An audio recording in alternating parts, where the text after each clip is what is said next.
Bom dia a todos, quem vos fala é a Gabriela Bueno e vou lhes apresentar os principais sistemas de representações. O sistema de representação proporcional é um método utilizado em processos eleitorais para distribuir as cadeiras de um parlamento ou órgão legislativo de maneira proporcional à quantidade de votos recebidos por partidos, coligações ou candidatos. As cadeiras disponíveis são distribuídas proporcionalmente ao percentual de votos que cada partido ou coligação recebe. Estas são as principais etapas do sistema proporcional. Primeiro, votação. Os eleitores escolhem um partido ou uma lista de candidatos apresentada pelo partido. Segundo, o cálculo da distribuição de cadeiras. Após o encerramento da votação, soma-se o total de votos válidos. As cadeiras são alocadas proporcionalmente aos votos recebidos. Terceiro, escolha dos eleitores. Dependendo do modelo adotado, os partidos podem usar listas fechadas, em que a ordem dos candidatos é definida previamente pelo partido, ou listas abertas, em que os eleitores podem influenciar a ordem dos candidatos eleitos. Esse sistema tende a ter maior representatividade e pluralismo político, além de exercer a justiça eleitoral, pois a relação entre os votos recebidos e as cadeiras conquistadas tendem a ser mais equilibrada. O cálculo do sistema de representação proporcional é um processo que visa distribuir as cadeiras disponíveis em um parlamento ou órgão legislativo de forma proporcional aos votos recebidos por partidos. Primeiro, ocorre a determinação do quociente eleitoral. O quociente eleitoral é o número mínimo de votos que um partido ou coligação precisa alcançar para obter uma cadeira no parlamento. Ele é calculado pela fórmula QE igual a TVV dividido por NC. QE é o quociente eleitoral. TVV é o total de votos válidos, que é a soma de todos os votos válidos na eleição, ou seja, excluindo os votos nulos e brancos. NC é o número de cadeiras, que é o total de cadeiras em disputa na circunscrição eleitoral. Vamos por exemplo. Se houver 1 milhão de votos válidos e o parlamento tiver 50 cadeiras, o quociente eleitoral será 1 milhão dividido por 50, que é igual a 20 mil. Ou seja, neste caso, cada cadeira vai custar 20 mil votos.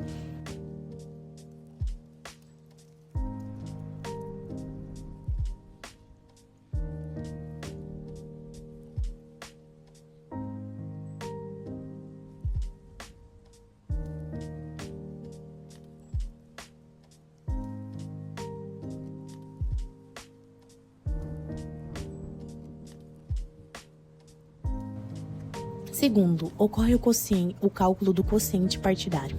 O quociente partidário indica quantas cadeiras cada partido ou coligação conquistou inicialmente, com base nos votos que recebeu. A fórmula é QP, que é o quociente partidário, igual a VPP dividido por QE. VPP são os votos do partido ou coligação. É a soma de todos os votos válidos aos candidatos e a legenda ou partido de coligação. O QE é o quociente eleitoral, que é determinado na etapa anterior. Exemplo, se um partido recebeu 100 mil votos e o quociente eleitoral é 20 mil, o quociente partidário vai ser 100 mil dividido por 20 mil, que é igual a 5. Isso significa que o partido conquistou 5 cadeiras diretamente. Fazendo um adendo, se o quociente partidário resultar em um número fracionado, apenas a parte inteira é considerada nesta etapa. Terceiro, distribuição das sobras, que são as vagas remanescentes. Depois de alocar as cadeiras com base no quociente partidário, é comum que sobrem cadeiras, pois o total de votos não se divide perfeitamente entre os partidos. Essas vagas são distribuídas de acordo com critérios específicos. No Brasil, utiliza-se um método da maior média. O método da maior média ocorre da seguinte forma. Primeiro, para cada partido ou coligação, calcula-se uma média, considerando o número de votos e as cadeiras já conquistadas. Temos a média igual a VPP dividido por C mais 1. O C é o número de cadeiras já obtido pelo partido ou coligação.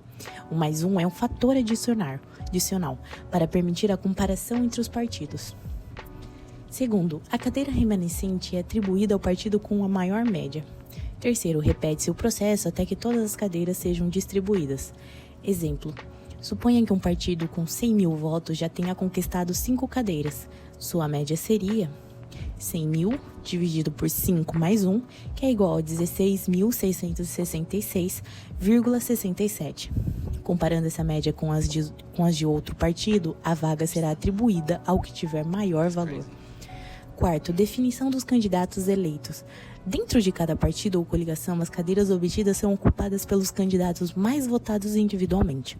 O voto nominal, sendo ele um único candidato, se faz determinante nessa etapa. É importante que, para ser eleito, um candidato também precisa atingir o número mínimo de votos, chamado de quociente individual, que corresponde a 10% do quociente eleitoral. Entramos agora no sistema de representação majoritária. É um método eleitoral no qual os candidatos ou partidos que obtêm a maioria dos votos em uma eleição conquistam um cargo ou as cadeiras em disputa. O cálculo no sistema de representação majoritária é mais simples do que no sistema proporcional, pois ele se baseia na ideia de que o candidato ou partido que obtém a maioria dos votos é eleito. Esse sistema é usado em geral em eleições para cargos executivos como presidentes, governadores e prefeitos, e em alguns casos legislativos. Existem diferentes variações dependendo do critério para definir maioria. Maioria simples ou relativa. Neste modelo, vence o candidato que obtiver o maior número de votos, mesmo que não alcance mais de 50% dos votos válidos. Exemplo: imagine uma eleição com 3 candidatos, com 100 mil votos totais. O candidato A recebe 45 mil votos, que corresponde a 45%. O candidato B recebe 35 mil votos, que corresponde a 35%. E o candidato C recebe 20 mil votos, que corresponde a 20%. O total de votos válidos são 100 mil, constando que não tem votos nulos e nem brancos. O candidato vencedor é o candidato A, pois ele obteve a maior quantidade de votos, mesmo sem atingir a maioria absoluta, pois ele é o que mais chega próximo dos 50%. Maioria absoluta. Aqui, para ser eleito, o candidato precisa conquistar mais de 50% dos votos válidos. Caso nenhum candidato atinja esse patamar no primeiro turno, realiza-se um segundo turno entre os 2 mais votados. O segundo turno garante que o vencedor tenha maioria absoluta. Exemplo: imagine uma eleição com 3 candidatos no primeiro turno, em uma eleição com 200 mil votos totais. No primeiro turno, temos o candidato E com 90 mil votos, que corresponde a 45%. O candidato B tem 70 mil votos, que corresponde a 35%. O candidato C tem 40 mil votos, que corresponde a 20%. Nenhum candidato atingiu mais de 50% dos votos válidos. Portanto, ocorre um segundo turno entre os 2 mais votados, que é o candidato A, que tem 90 mil votos, e o candidato B, que tem 70 mil votos.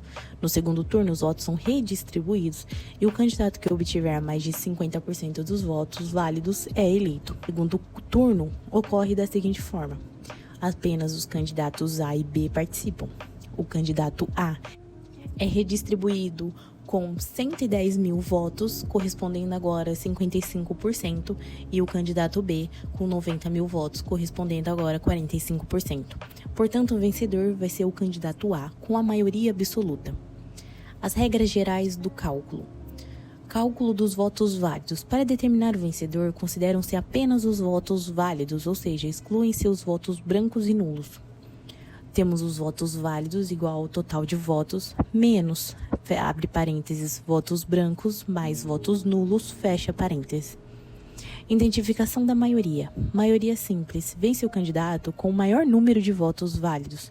Maioria absoluta. Verifica-se se o candidato mais votado obtiver mais de 50% dos votos válidos. Desempates. Em caso de empate, raro em eleições com grandes eleitorados, regras adicionais podem ser aplicadas, como realização de uma nova eleição, critérios específicos como idade ou tempo de serviço, dependendo das leis locais.